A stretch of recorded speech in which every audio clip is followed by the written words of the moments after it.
قال اللہ تعالیٰ یسقون من رحیق المختوم الرحیق المختوم رابطہ عالم اسلامی مکہ مکرمہ کے زیر اہتمام منعقدہ سیرت نگاری کے عالمی مقابلہ میں اول آنے والی عربی کتاب کا اردو ترجمہ و تصنیف مولانا صفی الرحمن مبارک پوری۔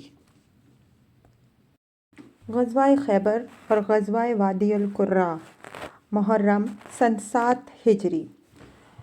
خیبر مدینہ کے شمال میں تقریباً 100 میل کے فاصلے پر ایک بڑا شہر تھا۔ یہاں قلعے بھی تھے اور کھیتیاں بھی۔ اب یہ ایک بستی رہ گئی ہے۔ اس کی آب و ہوا قدرے غیر صحت مند ہے۔ جب رسول اللہ صلی اللہ علیہ وسلم صلح حدیبیہ کے نتیجے میں جنگ احزاب کے 3 بازوؤں میں سے سب سے مضبوط بازو قریش کی طرف سے پوری طرح مطمئن اور مامون ہو گئے تو آپ صلی اللہ علیہ وسلم نے چاہا کہ بقیہ 2 بازوؤں یہود اور قبائل نجد سے بھی حساب کتاب چکا لیں تاکہ ہر جانب سے مکمل امن و سلامتی حاصل ہو جائے اور پورے علاقے میں سکون کا دور دورہ ہو اور مسلمان ایک پہم خوریز کشمکش سے نجات پا کر اللہ کی پیغام رسانی اور اس کی دعوت کے لیے فارغ ہو جائیں۔ کیونکہ خیبر سازشوں اور دسیسہ کاریوں کا گڑھ، فوجی انگیخت کا مرکز اور لڑانے بھڑانے اور جنگ کی آگ بھڑکانے کی کان تھا، اس لیے سب سے پہلے یہی مقام مسلمانوں کی نگہ التفات کا مستحق تھا۔ رہا یہ سوال کہ خیبر واقعتاً ایسا تھا یا نہیں، تو اس سلسلے میں ہمیں یہ نہیں بھولنا چاہیے کہ وہ اہل خیبر ہی تھے جو جنگ خندق میں مشرکین کے تمام گروہوں کو مسلمانوں پر چڑھا لائے تھے۔ پھر یہی تھے جنہوں نے بنو قریظہ کو غدر و خیانت پر آمادہ کیا تھا۔ نیز یہی تھے جنہوں نے اسلامی معاشرے کے 5ویں کالم منافقین سے اور جنگ احزاب کے تیسرے بازو بنو غطفان اور بدوؤں سے رابطہ پہم قائم رکھا تھا اور خود بھی جنگ کی تیاریاں کر رہے تھے اور اپنی ان کارروائیوں کے ذریعے مسلمانوں کو آزمائشوں میں ڈال رکھا تھا، یہاں تک کہ نبی صلی اللہ علیہ وسلم کو بھی شہید کرنے کا پروگرام بنا لیا تھا۔ ان حالات سے مجبور ہو کر مسلمانوں کو بار بار فوجی مہمیں بھیجنی پڑتی تھیں اور ان دسیسہ کاروں اور سازشوں کے سربراہوں مثلاً سلام بن ابی الحقیق اور اسیر بن زارم کا صفایا کرنا پڑا تھا، لیکن ان یہود کے متعلق مسلمانوں کا فرض در حقیقت اس سے بھی کہیں بڑا تھا۔ البتہ مسلمانوں نے اس فرض کی ادائیگی میں قدرے تاخیر اس لیے کام کیا تھا کہ ابھی ایک قوت یعنی قریش جو ان یہود سے زیادہ بڑی طاقتور جنگجو اور سرکش تھی، مسلمانوں کے مد مقابل تھی، اس لیے مسلمانوں سے نظر انداز کر کے یہود کا رخ نہیں کر سکتے تھے۔ لیکن جو ہی قریش کے ساتھ اس محاذرائی کا خاتمہ ہوا، ان مجرم یہودیوں کے محاسبے کے لیے فضا صاف ہو گئی اور ان کا یوم الحساب آ گیا۔ خیبر کو روانگی۔ ابن اسحاق کا بیان ہے کہ رسول اللہ صلی اللہ علیہ وسلم نے حدیبیہ سے واپس آ کر ذی الحجہ کا پورا مہینہ اور محرم کے چند دن مدینے میں قیام فرمایا، پھر محرم کے باقی ماندہ ایام میں خیبر کے لیے روانہ ہو گئے۔ مفسرین کا بیان ہے کہ خیبر اللہ تعالیٰ کا وعدہ تھا جو اس نے اپنے ارشاد کے ذریعے فرمایا تھا، وَعَدَكُمُ اللَّهُ مَغَانِمَ كَثِيرَةً تَأْخُذُونَهَا فَعَجَّلَ لَكُمْ هَٰذِهِ۔ اللہ نے تم سے بہت سے اموال غنیمت کا وعدہ کیا ہے، جسے تم حاصل کرو گے تو اس کو تمہارے لیے فوری طور پر عطا کر دیا۔ جس کو فوری طور پر ادا کر دیا، اس سے مراد صلح حدیبیہ ہے اور بہت سے اموال غنیمت سے مراد خیبر ہے۔ اسلامی لشکر کی تعداد۔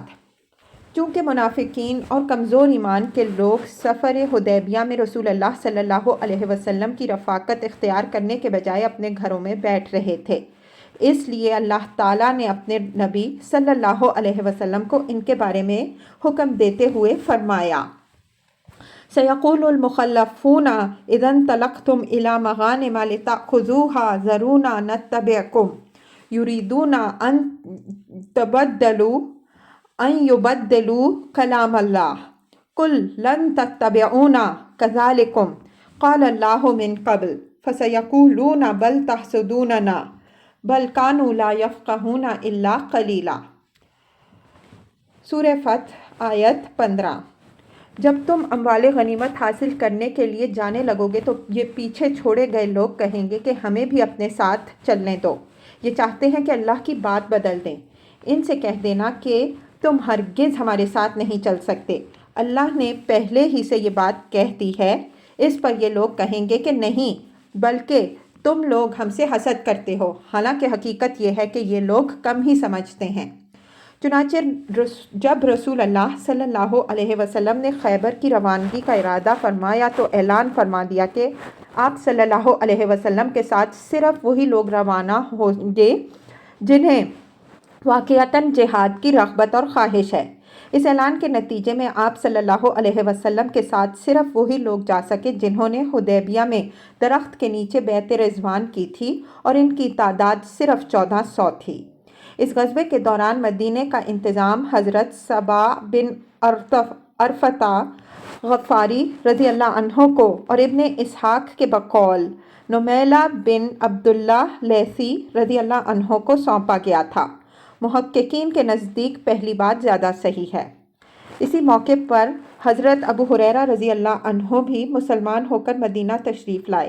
اس وقت حضرت سبا بن ارفطہ رضی اللہ عنہ فجر کی نماز پڑھا رہے تھے۔ نماز سے فارغ ہوئے تو حضرت ابو ہریرہ رضی اللہ عنہ ان کی خدمت میں پہنچے۔ انہوں نے توشہ فراہم کر دیا اور حضرت ابو ہریرہ رضی اللہ عنہ خدمت نبوی صلی اللہ علیہ وسلم میں حاضری کے لیے خیبر کی جانب چل پڑے۔ جب خدمت نبوی صلی اللہ علیہ وسلم میں پہنچے تو خیبر فتح ہو چکا تھا۔ رسول اللہ صلی اللہ علیہ وسلم نے مسلمانوں سے گفتگو کر کے حضرت ابو ہریرہ رضی اللہ عنہ اور ان کے رفقاء کو بھی مال غنیمت میں شریک کر لیا۔ یہود کے لیے منافقین کی سرگرمیاں۔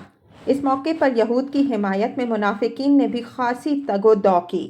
چنانچہ راس المنافقین عبداللہ بن ابی نے یہود خیبر کو یہ پیغام بھیجا کہ اب محمد صلی اللہ علیہ وسلم نے تمہاری طرف رخ کیا ہے، لہٰذا چوکنا ہو جاؤ، تیاری کر لو اور دیکھو، ڈرنا نہیں، کیونکہ تمہاری تعداد اور تمہارا ساز و سامان زیادہ ہے، اور محمد صلی اللہ علیہ وسلم کے رفقاء بہت تھوڑے اور تہی دست ہیں، اور ان کے پاس ہتھیار بھی بس تھوڑے سے ہی ہیں۔ جب اہل خیبر کو اس کا علم ہوا تو انہوں نے کنانہ بن ابی الحقیق اور حوزہ بن قیس کو حصول مدد کے لیے بنو غطفان کے پاس روانہ کیا، کیونکہ وہ خیبر کے یہودیوں کے خلیف اور مسلمانوں کے خلاف ان کے مددگار تھے۔ یہود نے یہ پیشکش بھی کی کہ اگر انہیں مسلمانوں پر غلبہ حاصل ہو گیا تو خیبر کی نصف پیداوار انہیں دی جائے گی۔ خیبر کا راستہ۔ رسول اللہ صلی اللہ علیہ وسلم نے خیبر جاتے ہوئے جبل اسر کو عبور کیا۔ اسر کے عین کو زیر ہے اور صاد ساکن ہے، اور کہا جاتا ہے کہ دونوں پر زبر ہے۔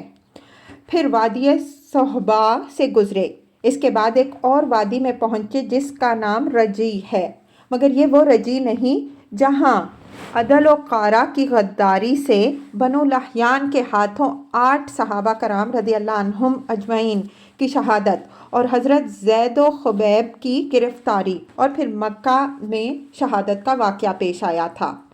رجی سے بنو غطفان کی آبادی صرف 1 دن اور 1 رات کی دوری پر واقع تھی، اور بنو غطفان نے تیار ہو کر یہود کی امداد کے لیے خیبر کی راہ لے لی تھی، لیکن اثنائے راہ میں انہیں اپنے پیچھے سے کچھ شور و شغب سنائی پڑا تو انہوں نے سمجھا کہ مسلمانوں نے ان کے بال بچوں اور مویشیوں پر حملہ کر دیا ہے، اس لیے وہ واپس پلٹ گئے اور خیبر کو مسلمانوں کے لیے آزاد چھوڑ دیا۔ اس کے بعد رسول اللہ صلی اللہ علیہ وسلم نے ان دونوں ماہرین راہ کو بلایا جو لشکر کو راستہ بتانے پر مامور تھے۔ ان میں سے ایک کا نام حسیل تھا، ان دونوں سے آپ صلی اللہ علیہ وسلم نے ایسا مناسب ترین راستہ معلوم کرنا چاہا جسے اختیار کر کے خیبر میں شمال کی جانب سے یعنی مدینہ کے بجائے شام کی جانب سے داخل ہو سکیں، تاکہ اس حکمت عملی کے ذریعے ایک طرف تو یہود کے شام بھاگنے کا راستہ بند کریں اور دوسری طرف بنو غطفان اور یہود کے درمیان حائل ہو کر ان کی طرف سے بھی کسی مدد کی رسائی کے امکانات ختم کر دیں۔ ایک رہنما نے کہا کہ اے اللہ کے رسول صلی اللہ علیہ وسلم، میں آپ صلی اللہ علیہ وسلم کو ایسے راستے سے لے چلوں گا۔ چنانچہ وہ آگے آگے چلا، ایک مقام پر پہنچ کر جہاں متعدد راستے پھوٹتے تھے عرض کیا، یا رسول اللہ صلی اللہ علیہ وسلم، ان سب راستوں سے آپ صلی اللہ علیہ وسلم منزل مقصود تک پہنچ سکتے ہیں۔ آپ صلی اللہ علیہ وسلم نے فرمایا کہ وہ ہر ایک کا نام بتائے۔ اس نے بتایا کہ ایک کا نام حزن، سخت اور کھرا کھردرا ہے۔ آپ صلی اللہ علیہ وسلم نے اس پر چلنا منظور نہ کیا۔ اس نے بتایا دوسرے کا نام شاش، تفرق و اضطراب والا ہے۔ آپ صلی اللہ علیہ وسلم نے اسے بھی منظور نہ کیا۔ اس نے بتایا تیسرے کا نام حاطب، لکڑہارا ہے۔ آپ صلی اللہ علیہ وسلم نے اس پر بھی چلنے سے انکار کر دیا۔ حسیل نے کہا اب ایک ہی راستہ باقی رہ گیا ہے۔ حضرت عمر رضی اللہ عنہ نے فرمایا اس کا کیا نام ہے؟ حسیل نے کہا مرحب، کشادگی۔ نبی صلی اللہ علیہ وسلم نے اسی پر چلنا پسند فرمایا۔ راستے کے بعض واقعات۔ حضرت سلمہ بن عقو رضی اللہ عنہ کا بیان ہے کہ ہم لوگ نبی صلی اللہ علیہ وسلم کے ہمراہ روانہ ہوئے۔ رات میں سفر طے ہو رہا تھا۔ ایک آدمی نے عامر سے کہا اے عامر، کیوں نہ ہمیں اپنے کچھ نوادرات سناؤ۔ عامر شاعر تھے۔ سواری سے اترے اور قوم کی حدیث خوانی کرنے لگے۔ اشعار یہ تھے: اللہم لولا انت مہتدینا ولا تصدقنا ولا صلینا فاغفر فداء لک ما لقینا وثبت الاقدام الا کینا وَأَلْقِنَا سَكِينَةً عَلَيْنَا أَنَا إِذَا صَبِحْ بِنَا أَبَيْنَا وَبِالسِّيَاحِ أَوَالَوْا عَلَيْنَا۔ اے اللہ، اگر تو نہ ہوتا تو ہم ہدایت نہ پاتے، نہ صدقہ کرتے، نہ نماز پڑھتے۔ ہم تجھ پر قربان، تو ہمیں بخش دے۔ جب ہم تقوی اختیار کریں اور اگر ہم ٹکرائیں تو ہمیں ثابت قدم رکھ اور ہم پر سکینت نازل فرما۔ جب ہمیں للکارا جاتا ہے تو ہم اکڑ جاتے ہیں اور للکار میں ہم پر لوگوں نے اعتماد کیا ہے۔ رسول اللہ صلی اللہ علیہ وسلم نے فرمایا یہ کون ہدی خوان ہے؟ لوگوں نے عرض کیا عامر بن عقو رضی اللہ عنہ۔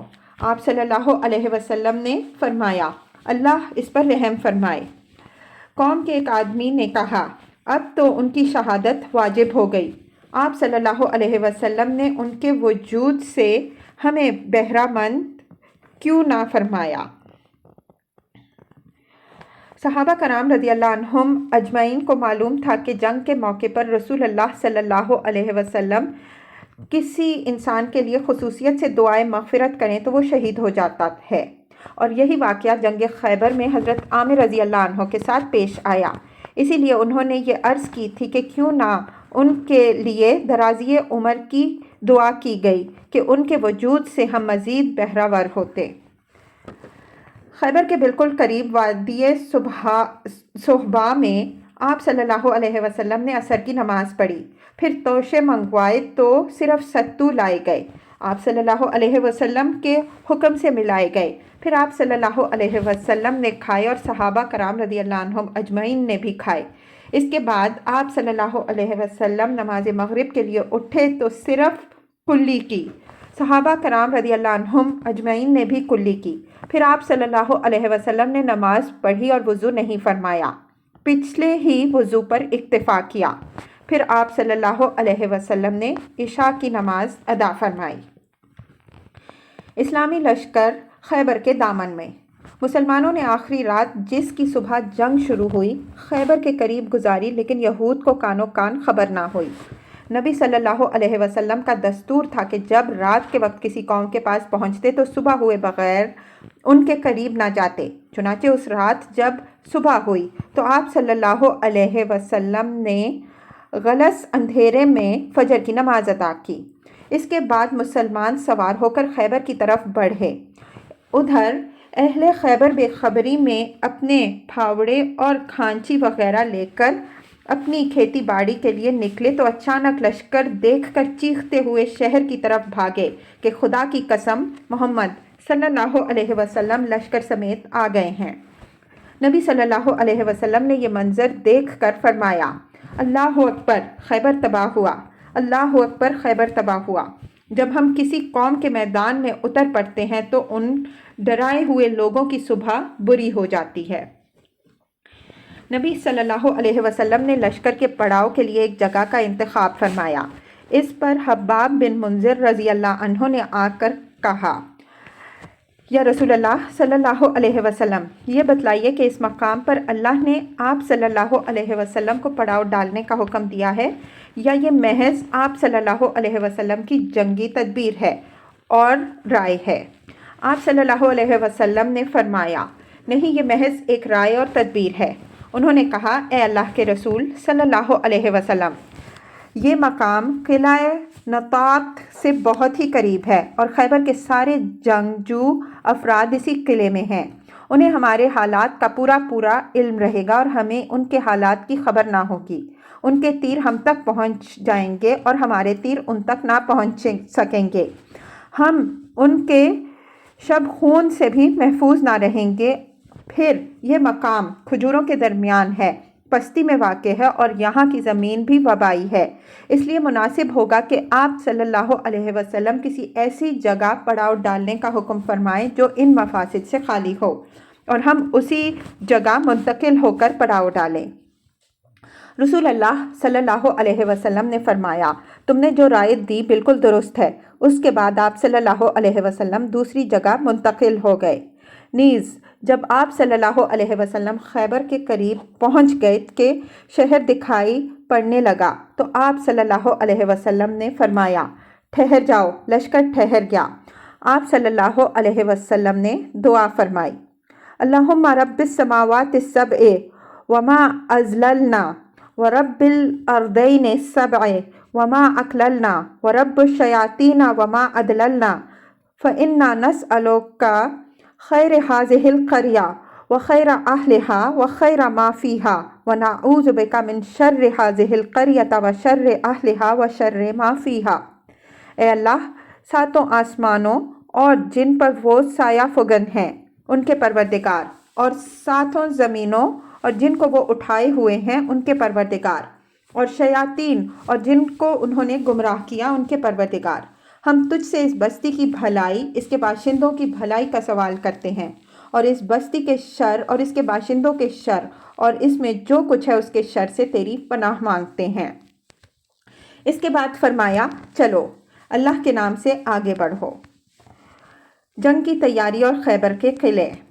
جس رات خیبر کی حدود میں رسول اللہ صلی اللہ علیہ وسلم داخل ہوئے، فرمایا، میں کل جھنڈا ایک ایسے آدمی کو دوں گا جو اللہ اور اس کے رسول صلی اللہ علیہ وسلم سے محبت کرتا ہے اور جس سے اللہ اور اس کے رسول صلی اللہ علیہ وسلم محبت کرتے ہیں۔ صبح ہوئی تو صحابہ کرام رضی اللہ عنہم اجمعین نبی صلی اللہ علیہ وسلم کی خدمت میں حاضر ہوئے۔ ہر ایک یہی آرزو باندھے اور آس لگائے تھا کہ جھنڈا اسے مل جائے۔ رسول اللہ صلی اللہ علیہ وسلم نے فرمایا، علی بن ابی طالب رضی اللہ عنہ کہاں ہیں؟ صحابہ کرام رضی اللہ عنہم اجمعین نے کہا، یا رسول اللہ صلی اللہ علیہ وسلم، ان کی تو آنکھ آئی ہوئی ہے۔ فرمایا، انہیں بلا لاؤ۔ وہ لائے گئے۔ رسول اللہ صلی اللہ علیہ وسلم نے ان کی آنکھوں میں لعاب دہن لگایا اور دعا فرمائی، وہ شفا یاب ہو گئے، گویا انہیں کوئی تکلیف تھی ہی نہیں۔ پھر انہیں جھنڈا عطا فرمایا۔ انہوں نے عرض کیا، یا رسول اللہ صلی اللہ علیہ وسلم، میں ان سے اس وقت تک لڑوں کہ وہ ہمارے جیسے ہو جائیں۔ آپ صلی اللہ علیہ وسلم نے فرمایا، اطمینان سے جاؤ یہاں تک کہ ان کے میدان میں اترو، پھر انہیں اسلام کی دعوت دو اور اسلام میں اللہ کے جو حقوق ان پر واجب ہوتے ہیں ان سے آگاہ کرو۔ بخدا تمہارے ذریعے اللہ تعالیٰ ایک آدمی کو بھی ہدایت دے دے تو یہ تمہارے لیے سرخ اونٹوں سے بہتر ہے۔ خیبر کی آبادی 2 منطقوں میں بٹی ہوئی تھی۔ ایک منطقے میں حسب ذیل 5 قلعے تھے۔ نمبر 1 حصن نائم، نمبر 2 حصن صعب بن معاذ، نمبر 3 حصن قلعہ زبیر، نمبر 4 حصن ابی، نمبر 5 حصن نزار۔ ان میں سے مشہور 3 قلعوں پر مشتمل علاقہ نطات کہلاتا تھا اور بقیہ 2 قلعوں پر مشتمل علاقہ شک کے نام سے مشہور تھا۔ خیبر کی آبادی کا دوسرا منطقہ قتیبہ کہلاتا تھا۔ اس میں صرف 3 قلعے تھے۔ ایک حصن قموس، یہ قبیلہ بنو نذیر کے خاندان ابو الحقیق کا قلعہ تھا۔ حصن دتہیر اور نمبر 3 حصن سلالم۔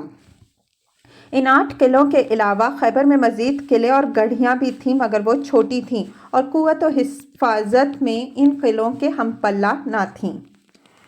جہاں تک جنگ کا تعلق ہے تو وہ صرف پہلے منطقے میں ہوئی۔ دوسرے منطقے کے تینوں قلعے لڑائیوں کی کثرت کے باوجود جنگ کے بغیر ہی مسلمانوں کے حوالے کر دیے گئے۔ معرکے کا آغاز اور قلعہ نعم کی فتح۔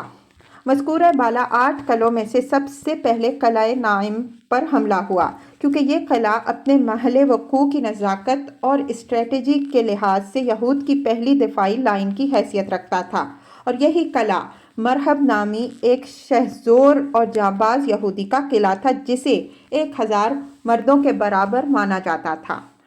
حضرت علی بن ابی طالب رضی اللہ عنہ مسلمانوں کی فوج لے کر اس قلعے کے سامنے پہنچے اور یہود کو اسلام کی دعوت دی تو انہوں نے یہ دعوت مسترد کر دی اور اپنے بادشاہ مرحب کی کمان میں مسلمانوں کے مد مقابل آ کھڑے ہوئے۔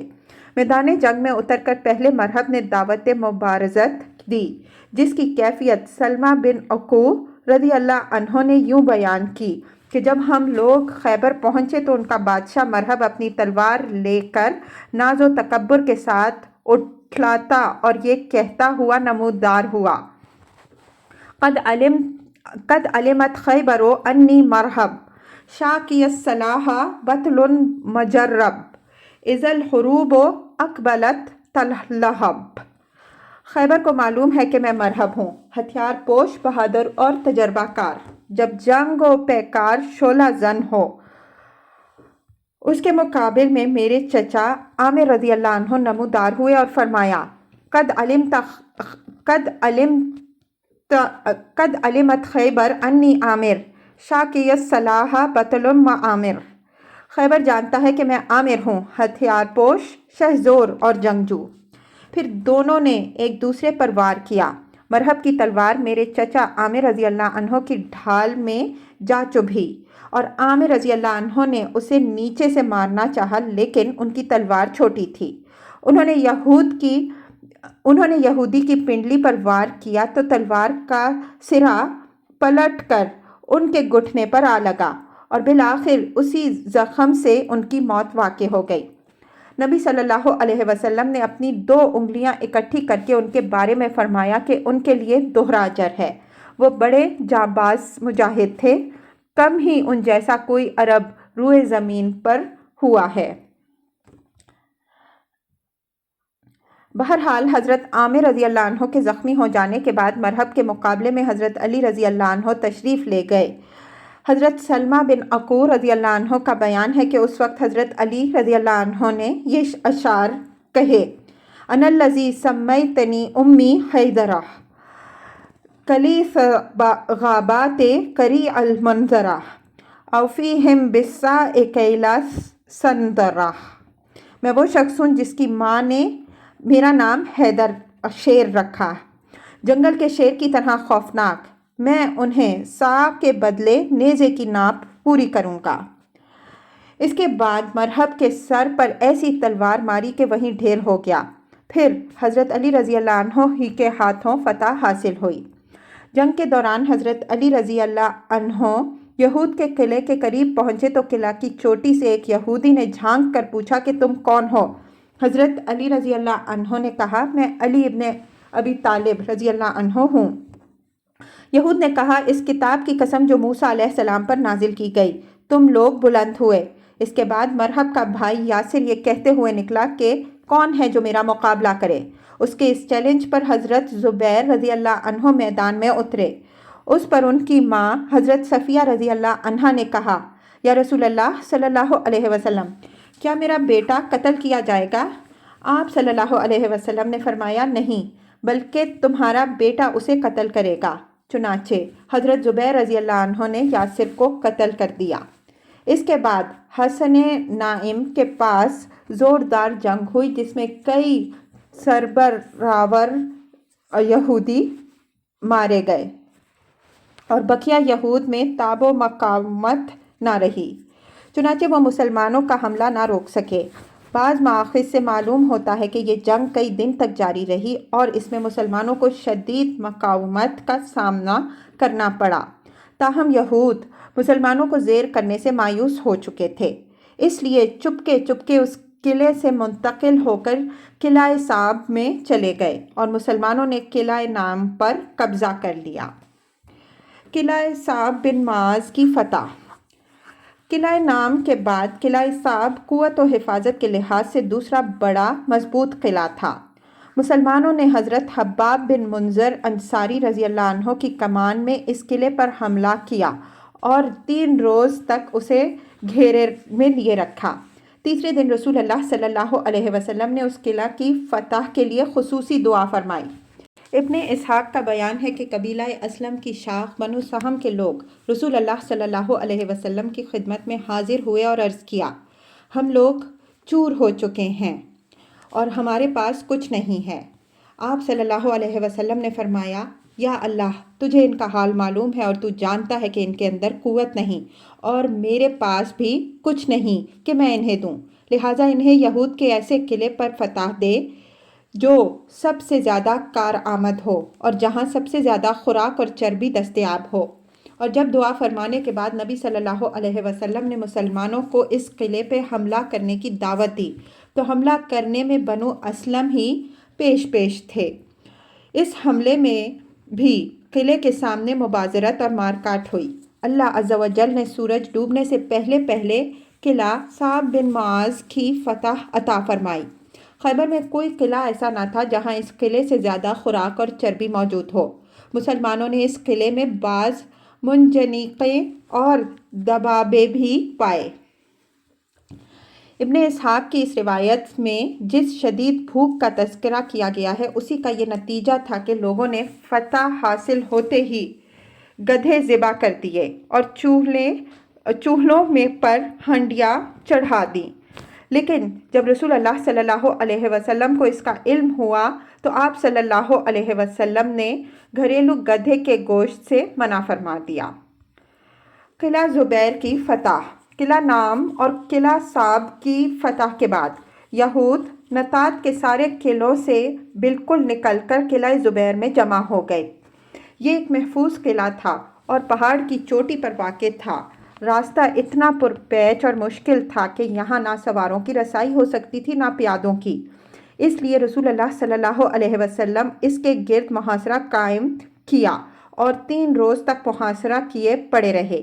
اس کے بعد ایک یہودی نے آ کر کہا اے ابو القاسم صلی اللہ علیہ وسلم، اگر آپ صلی اللہ علیہ وسلم 1 مہینے تک محاصرہ جاری رکھیں تو بھی انہیں کوئی پرواہ نہ ہوگی، البتہ ان کے پینے کا پانی اور چشمے زمین کے نیچے ہیں، یہ رات میں نکلتے ہیں، پانی پی لیتے ہیں اور لے لیتے ہیں، پھر قلعے میں واپس چلے جاتے ہیں اور آپ صلی اللہ علیہ وسلم سے محفوظ رہتے ہیں۔ اگر آپ صلی اللہ علیہ وسلم ان کا پانی بند کر دیں تو یہ گھٹنے ٹیک دیں گے۔ اس اطلاع پر آپ صلی اللہ علیہ وسلم نے ان کا پانی بند کر دیا۔ اس کے بعد یہود نے باہر آ کر زبردست جنگ کی جس میں کئی مسلمان مارے گئے اور تقریباً 10 یہودی بھی کام آئے، لیکن قلعہ فتح ہو گیا۔ قلعہ ابئی کی فتح۔ قلعہ زبیر سے شکست کھانے کے بعد یہود حصن ابئی میں قلعہ بند ہو گئے۔ مسلمانوں نے اس کا بھی محاصرہ کر لیا۔ اب کی بار 2 شہزور جانباز یہودی یکے بعد دیگرے دعوت مبارزت دیتے ہوئے میدان میں اترے اور دونوں ہی مسلمان جانبازوں کے ہاتھوں مارے گئے۔ دوسرے یہودی کے قاتل سرخ پٹی والے مشہور جاں فروش حضرت ابو دجاجہ سماک بن خرشہ انصاری رضی اللہ عنہ تھے۔ وہ دوسرے یہودی کو قتل کر کے نہایت تیزی سے قلعے میں جا گھسے اور ان کے ساتھ ہی اسلامی لشکر بھی قلعے میں جا گھسا۔ قلعے کے اندر کچھ دیر تک زوردار جنگ ہوئی، لیکن اس کے بعد یہودیوں نے قلعے سے کھسکنا شروع کر دیا اور بالآخر سب کے سب بھاگ کر قلعہ نزار میں پہنچ گئے، جو خیبر کے نصف اول یعنی پہلے منطقے کا آخری قلعہ تھا۔ قلعہ نزار کی فتح۔ یہ قلعہ علاقے کا سب سے مضبوط قلعہ تھا اور یہود کو تقریباً یقین تھا کہ مسلمان اپنی انتہائی کوشش صرف کر دینے کے باوجود اس قلعے میں داخل نہیں ہو سکتے۔ اس لیے اس قلعے میں انہوں نے عورتوں اور بچوں سمیت قیام کیا، جبکہ سابقہ 4 قلعوں میں عورتوں اور بچوں کو نہیں رکھا گیا تھا۔ مسلمانوں نے اس قلعے کا سختی سے محاصرہ کیا اور یہود پر سخت دباؤ ڈالا، لیکن قلعہ چونکہ ایک بلند اور محفوظ پہاڑی پر واقع تھا، اس لیے اس میں داخل ہونے کی کوئی صورت بن نہیں پڑ رہی تھی۔ ادھر یہود قلعے سے باہر نکل کر مسلمانوں سے ٹکرانے کی جرأت نہیں کر رہے تھے، البتہ تیر برسا کر اور پتھر پھینک پھینک کر سخت مقابلہ کر رہے تھے۔ جب اس قلعہ کی فتح مسلمانوں کے لیے زیادہ دشوار محسوس ہونے لگی تو رسول اللہ صلی اللہ علیہ وسلم نے منجنیق کے آلات نصب کرنے کا حکم فرمایا۔ ایسا معلوم ہوتا ہے کہ مسلمانوں نے چند گولے پھینکے بھی، جس سے قلعے کی دیواروں میں شگاف پڑ گیا اور مسلمان اندر گھس گئے۔ اس کے بعد قلعے کے اندر سخت جنگ ہوئی اور یہود نے فاش اور بدترین شکست کھائی۔ وہ بقیہ قلعوں کی طرح اس قلعے سے چپکے کھسک کر نکل نہ سکے، بلکہ اس طرح بے محابہ بھاگے کہ اپنی عورتوں اور بچوں کو بھی ساتھ نہ لے جا سکے اور انہیں مسلمانوں کے رحم و کرم پر چھوڑ دیا۔ اس مضبوط قلعے کی فتح کے بعد خیبر کا نصف اول یعنی نطات اور شق کا علاقہ فتح ہو گیا۔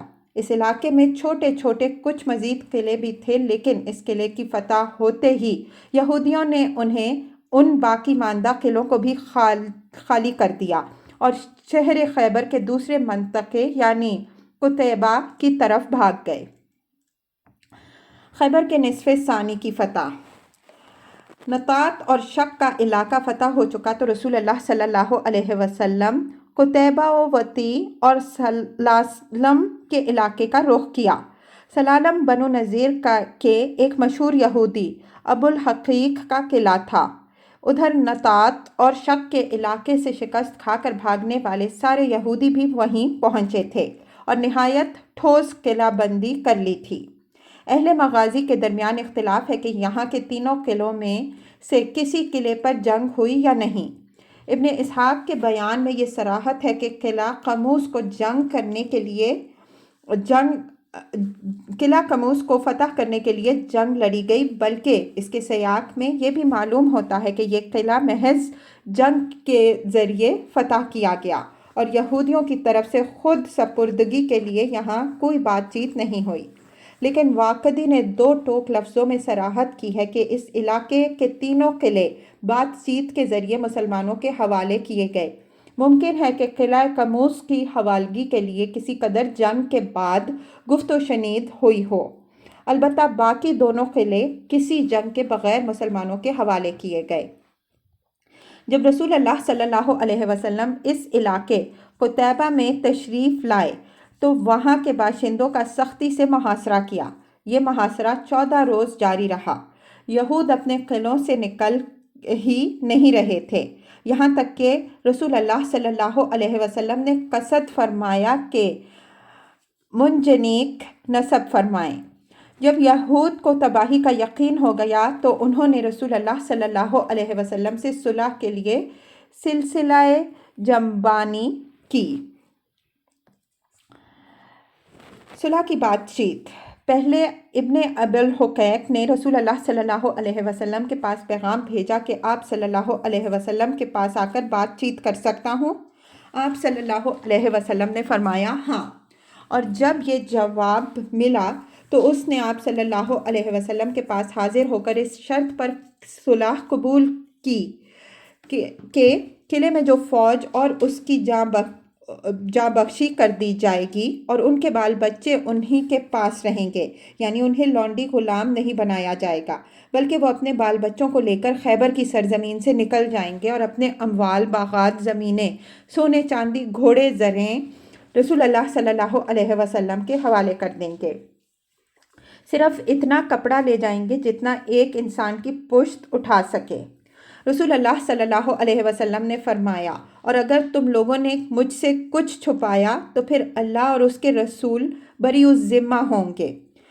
یہود نے یہ شرط منظور کر لی اور مصالحت ہو گئی۔ اس مصالحت کے بعد تینوں قلعے مسلمانوں کے حوالے کر دیے گئے اور اس طرح خیبر کی فتح مکمل ہو گئی۔ ابو الحقیق کے دونوں بیٹوں کی بدعہدی اور ان کا قتل۔ اس معاہدے کے علی الرغم ابو الحقیق کے دونوں بیٹوں نے بہت سا مال غائب کر دیا۔ ایک کھال غائب کر دی جس میں مال اور حیی بن اخطب کے زیورات تھے۔ اسے حیی بن اخطب مدینہ سے بنو نذیر کی جلاوطنی کے وقت اپنے ہمراہ لایا تھا۔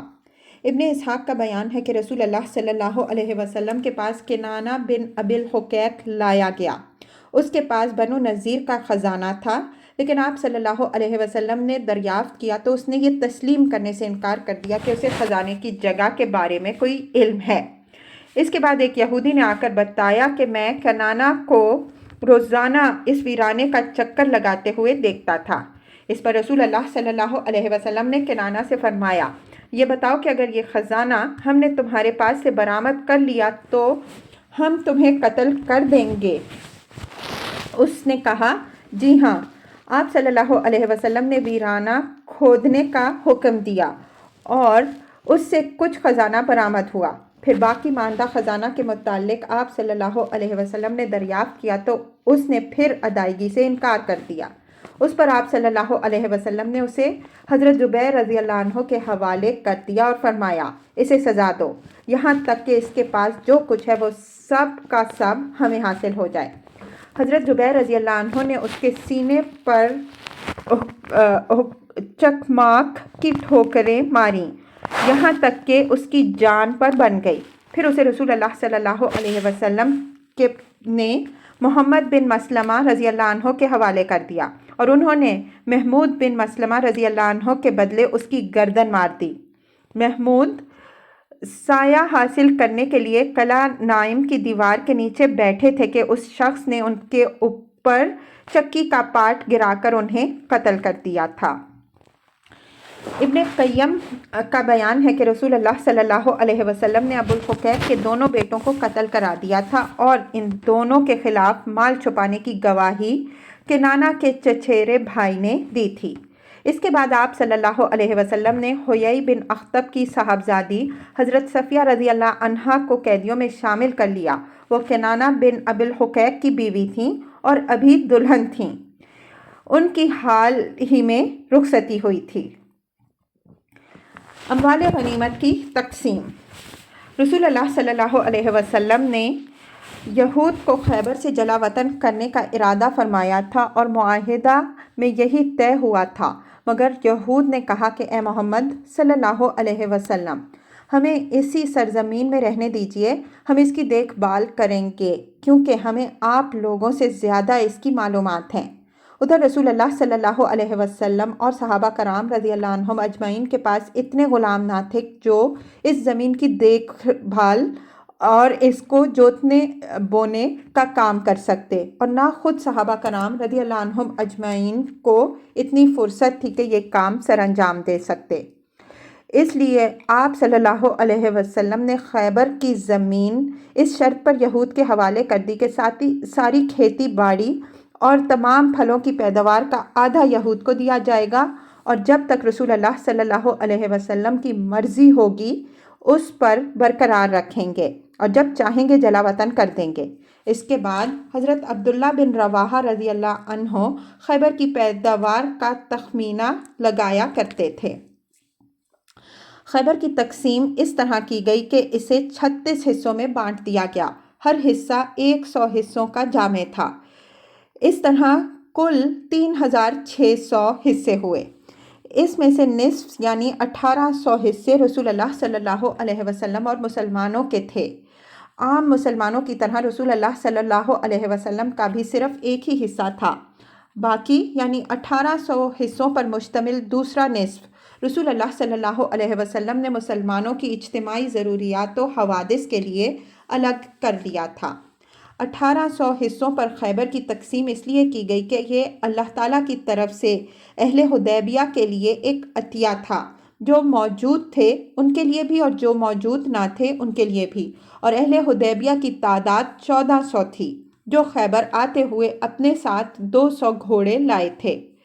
چونکہ سوار کے علاوہ خود گھوڑے کو بھی حصہ ملتا ہے اور گھوڑے کا حصہ ڈبل یعنی 2 فوجیوں کے برابر ہوتا ہے، اس لیے خیبر کو 1800 حصوں پر تقسیم کیا گیا تو 200 شہ سواروں کو 3 حصے کے حساب سے 600 حصے ملے، اور 1200 پیدل فوج کو ایک حصے کے حساب سے 1200 حصے ملے۔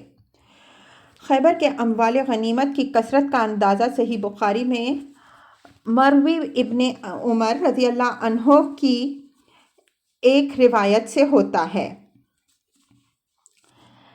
کہ انہوں نے فرمایا، ہم لوگ آسودہ نہ ہوئے یہاں تک کہ ہم نے خیبر فتح کیا۔ اسی طرح حضرت عائشہ رضی اللہ عنہا کی اس روایت سے ہوتا ہے کہ انہوں نے فرمایا، جب خیبر فتح ہوا تو ہم نے کہا کہ اب ہمیں پیٹ بھر کر کھجور ملے گی۔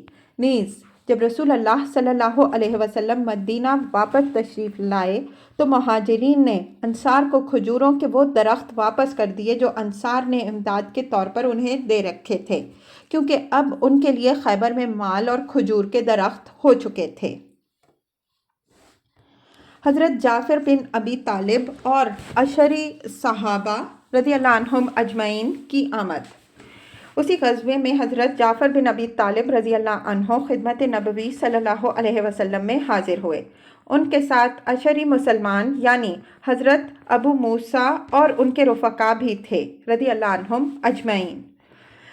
حضرت ابو موسیٰ اشعری رضی اللہ عنہ کا بیان ہے کہ یمن میں ہمیں رسول اللہ صلی اللہ علیہ وسلم کے ظہور کا علم ہوا تو ہم لوگ یعنی میں اور میرے 2 بھائی اپنی قوم کے 50 آدمیوں سمیت اپنے وطن سے ہجرت کر کے ایک کشتی پر سوار آپ صلی اللہ علیہ وسلم کی خدمت میں روانہ ہوئے، لیکن ہماری کشتی نے ہمیں نجاشی کے ملک حبشہ میں پھینک دیا۔ وہاں حضرت جعفر رضی اللہ عنہ اور ان کے رفقا سے ملاقات ہوئی۔ انہوں نے بتایا کہ رسول اللہ صلی اللہ علیہ وسلم نے ہمیں بھیجا ہے اور یہیں ٹھہرے رہنے کا حکم دیا ہے، اور آپ لوگ بھی ہمارے ساتھ ٹھہر جائیے۔ چنانچہ ہم لوگ بھی ان کے ساتھ ٹھہر گئے، اور جب خدمت نبوی صلی اللہ علیہ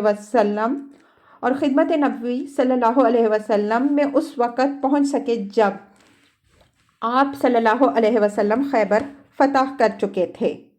آپ صلی اللہ علیہ وسلم نے ہمارا حصہ لگایا، لیکن ہمارے علاوہ کسی بھی شخص کو جو فتح خیبر میں موجود نہ تھا کوئی حصہ نہیں لگایا، صرف شرکائے جنگ ہی کا حصہ لگایا۔ البتہ حضرت جعفر رضی اللہ عنہ اور ان کے رفقا کے ساتھ ہماری کشتی والوں کا بھی حصہ لگایا اور ان کے لیے بھی مال غنیمت تقسیم کیا۔ اور جب حضرت جعفر رضی اللہ عنہ نبی صلی اللہ علیہ وسلم کی خدمت میں پہنچے تو آپ صلی اللہ علیہ وسلم نے ان کا استقبال کیا اور انہیں بوسہ دے کر فرمایا، واللہ میں نہیں جانتا تھا کہ مجھے کس بات کی خوشی زیادہ ہے، خیبر کی فتح یا جعفر رضی اللہ عنہ کی آمد۔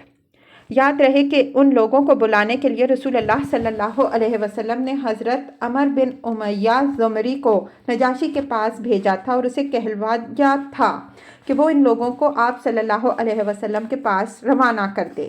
چنانچہ نجاشی نے 2 کشتیوں پر سوار کر کے انہیں روانہ کر دیا۔